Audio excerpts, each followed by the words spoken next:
When people know and understand what is expected of them and have been able to take part in forming those expectations, they can and will perform to meet them. It seeks to change the attitudes, values, and approaches of management and employees according to new strategies, processes, and plans to improve productivity and performance. Our topic will be performance management. In today's session, it will help you to gain understanding of effective performance management, recognize its importance and benefits. It will help you to identify your role and responsibilities related to performance management, starting with setting your goals and expectations with your direct reports. And you will learn the best practices of goal setting. What is performance management? Performance management is an ongoing process where supervisors and employees work together to plan, monitor, and review an employee's work objective, goals, and professional development. It comprises of frequent informal conversation, including coaching, feedback, and support to employees about their work, needs, and accomplishments related to the duties and expectations of their positions. Performance management is a key process in any organization and should assist the management and staff to focus on the key issues and business objectives to ensure sustainability of the company. Traditionally, performance management has been a forward-looking solution.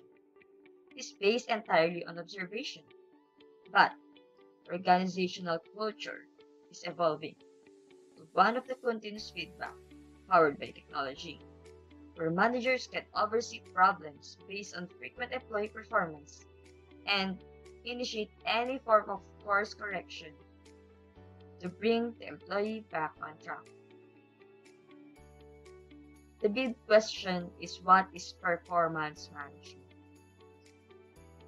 Performance management is the process of setting expectations, aligning your goals, focusing on staff development through ongoing conversation between managers and their direct reports. Setting expectations. This is the process of discussing what is expected from an employee in terms of job roles and responsibilities. Its assessment. We review of goals, objectives, and other factors, and the determination of the level of the successful achievement. The goals and objectives. This is the desired result each employee aims to achieve, determined based on conversation between the manager and the employee. As its performance calibration, we have the process in which supervisors and managers at the same level in any organization discuss the staff performance ratings and outcomes to ensure ratings and development messages are applied consistently across the entity. The goal alignment is the process of ensuring individual goals support the achievement of the department goals, and the department goals support the achievement of individual goals. In feedback and development, it focuses of the conversation between the managers and employees in determining strength opportunities for improvement and how to grow and develop. Performance management is not just once a year conversation. It will be serious. It is serious. So, how or what is effective performance management and how? Effective performance management it involves everyone. It is for the employee, the leader, human resource, and supervisor. As for the employee, I own the process. The leader, I champion the process. Human resource, I support the process. Supervisor, I partner in the process. Aims of performance management. Performance management is to integrate corporate and individual objectives, to improve individual and team performance, to create a performance culture, to provide framework for strategic management. This is to establish the framework for strategic planning and management. Next, to clarify accountabilities and empower people. This one is to define the responsibility and give the individuals a sense of responsibility. Next up is to develop skills and competencies and individual potentials. This is to improve one's ability, capabilities, and personal potential. Next, to provide a framework for employment equity. Provide channels for communication. To develop the climate for motivation. To attract and retain skilled staffs. In here, attracting and retaining competent workers. To provide framework for managing unacceptable performance. This is an approach dealing with those who perform poorly. And lastly, to provide a basis for performance-related pay. This serves as a foundation for performance-based compensation, like bonuses. So, what are the guiding principles for an effective performance management? First, it should be an ongoing process of setting expectations, executing plans, and evaluating results. Second, expectations should be explicitly and mutually understood. Third, engagement is increased when people are involved in planning the work. Fourth, how work gets accomplished is as important as what gets accomplished.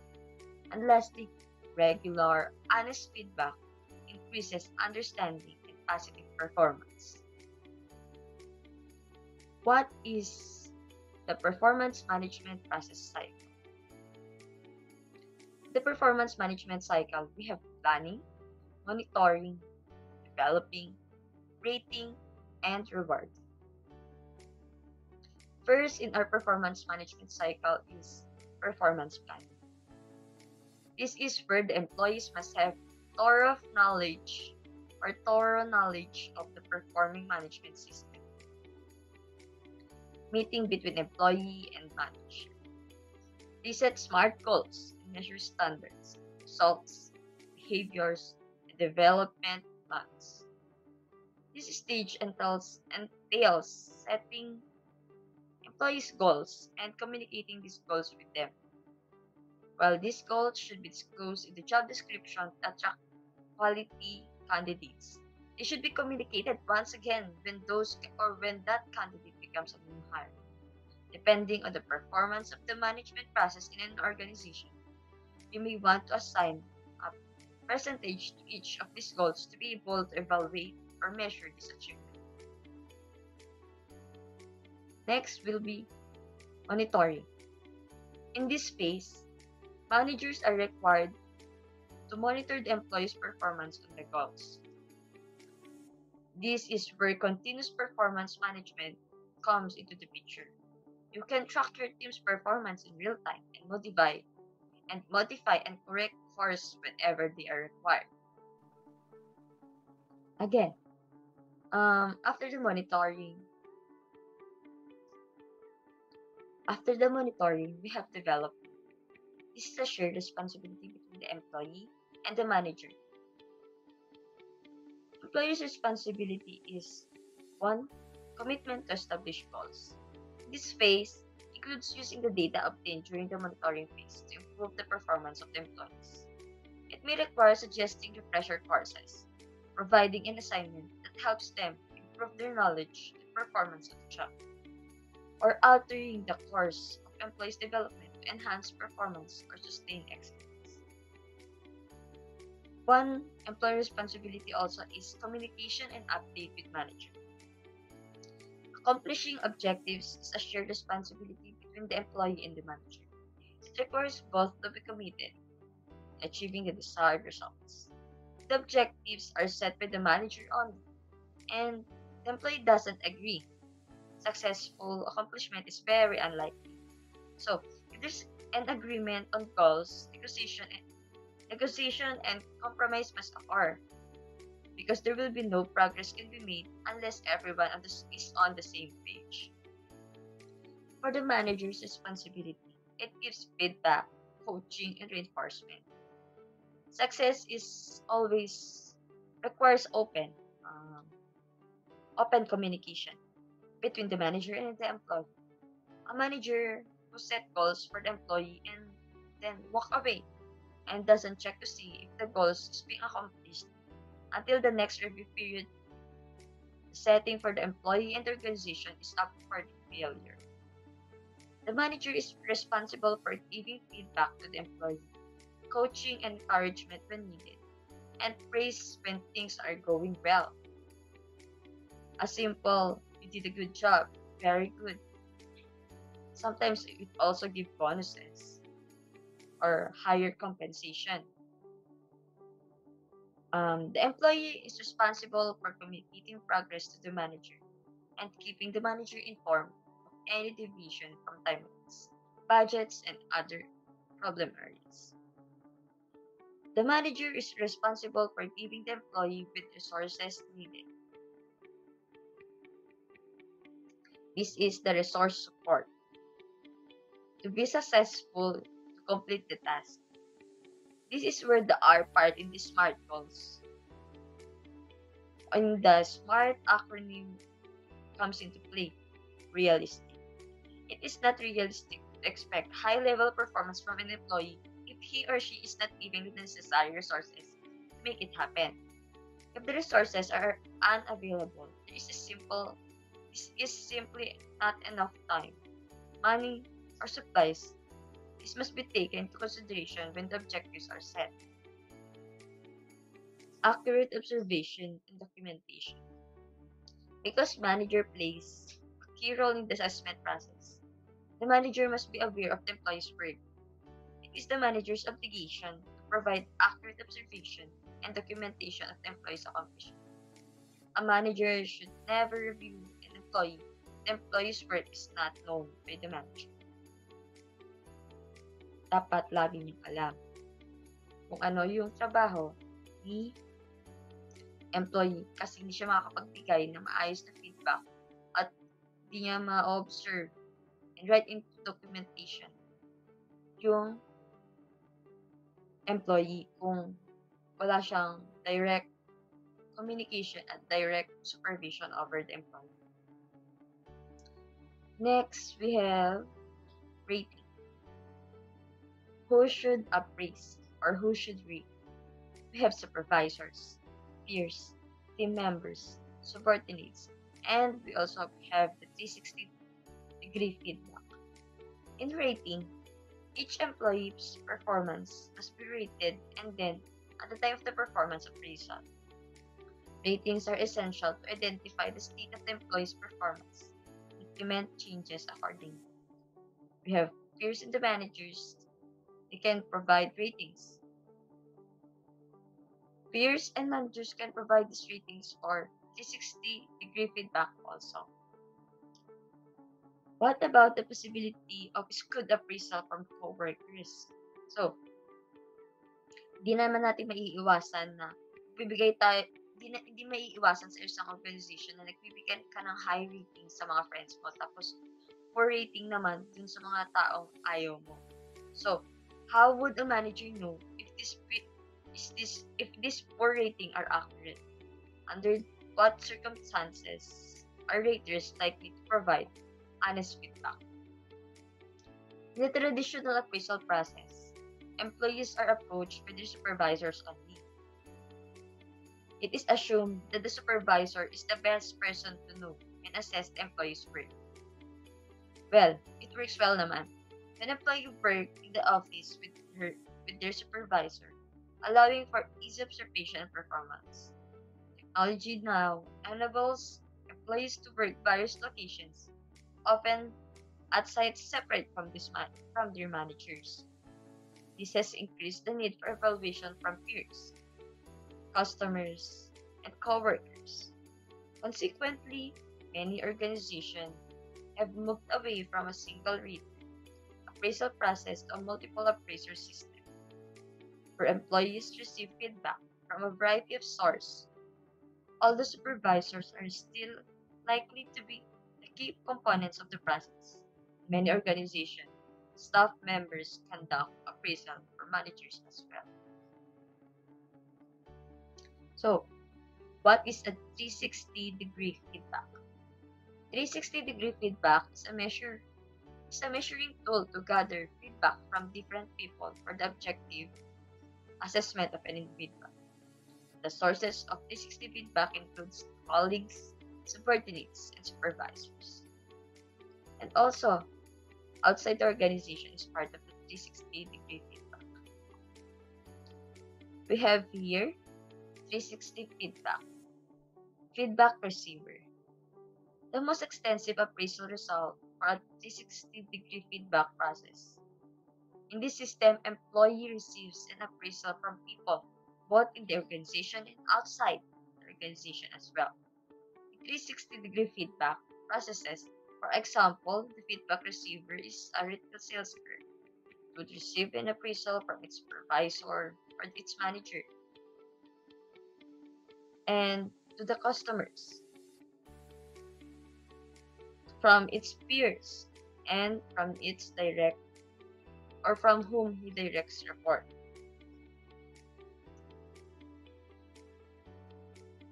Next, 360-degree feedbacks, upsides and downsides. The 360-degree feedback, its advantage is to provide feedback to employees from a variety of sources, develops and strengthens teamwork and accountability. It covers procedural issues that can hinder employees' growth, reveals specific career development areas. As for its downside, 360-degree feedback, it serves as only part of the overall performance measurement system. It causes organizational issues if implemented in hasty or incomplete fashion. It can fail to add value if not effectively woven to existing performance plan. Kaya dapat plan siya ng mabuti. Next up, another upside. It reduces rather bias and discrimination tendencies. It offers constructive feedback to improve employees' output. Supplies insights on training needs. Downsides, it prevents recipients from getting more information because the process is anonymous. Focuses on employees' weakness and shortcomings instead of its strength. It provides feedback from inexperienced readers and groups can game the process.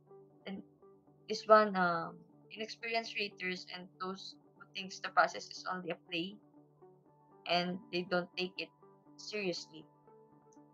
It requires large degree of data collection and processing in some cases because from the direct supervisors, the managers, from peers, and from those who the employee direct reports, and also you get feedback from the outside the organization.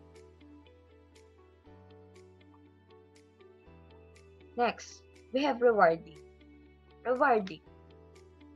Recognizing and rewarding good performance is essential to the performance management process, as well as important as the employee engagement. You can do this in a simple saying thank you, social recognition, or full-scale employee reward program that regularly recognizes and rewards excellent performance in the organization. Some organizations give rewards by increasing their salary, giving bonuses, giving vacation incentives, something like that. So, setting goals and expectations, a collaboration. Your role as supervisor and your role as an employee. As a supervisor, you need to clearly communicate job expectations. Example, job responsibilities and competency and behaviors. Next is, you should communicate how individual goals align with department and organizational goal. Next, help your employees set clear, measurable performance goals. And you need to offer advice and guidance regarding your employees' performance on a consistent and ongoing basis. Your employees' role is understand how their roles align with division and department goals and participate actively in setting expectations. They should work with you to set clear, measurable performance goals. Monitor their performance compared to expectations. And lastly, your employees seek advice and guidance as needed from you. The performance management policy. Supervisors must conduct at least 4 performance management activities with employees. We have first expectation and goal setting conversation. This is from the start. You set your expectation and the goal set. Next, informal conversation. We have also the midpoint conversation. And lastly, summary evaluation. We need to this conversation needs to be documented.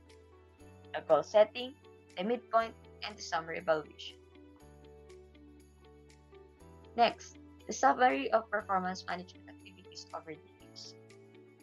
Performance management is from the start of the year until the end of the year. So, performance agreement. This defines the role profiles, updating as necessary, dated key result areas, and competency requirements, define goals and standards of performance. It draws up development plans.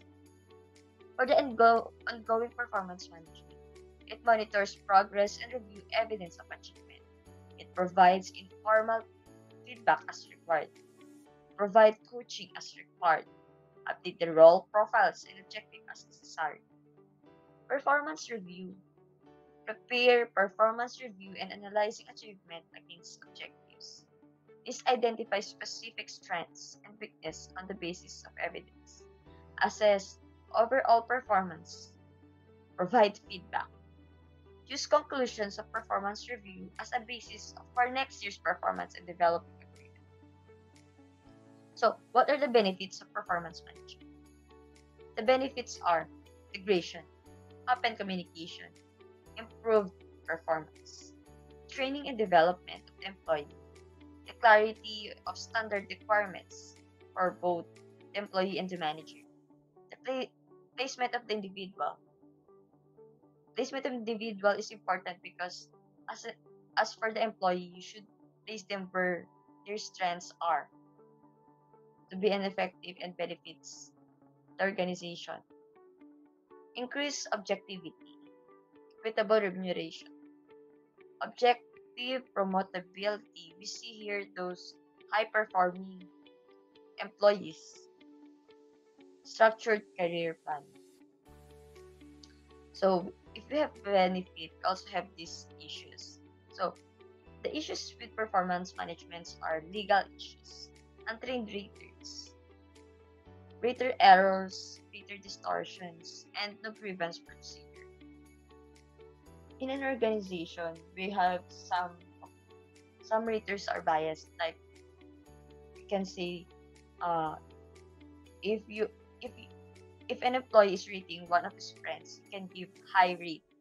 And if he is rating one of those he doesn't like, he will rate that person for D. Next up is how to avoid these pitfalls. How to avoid this. So first, first pitfall is too many goals. As a solution, we have to limit the number of annual goals to 2 to 5 to ensure that we focus on the most important results.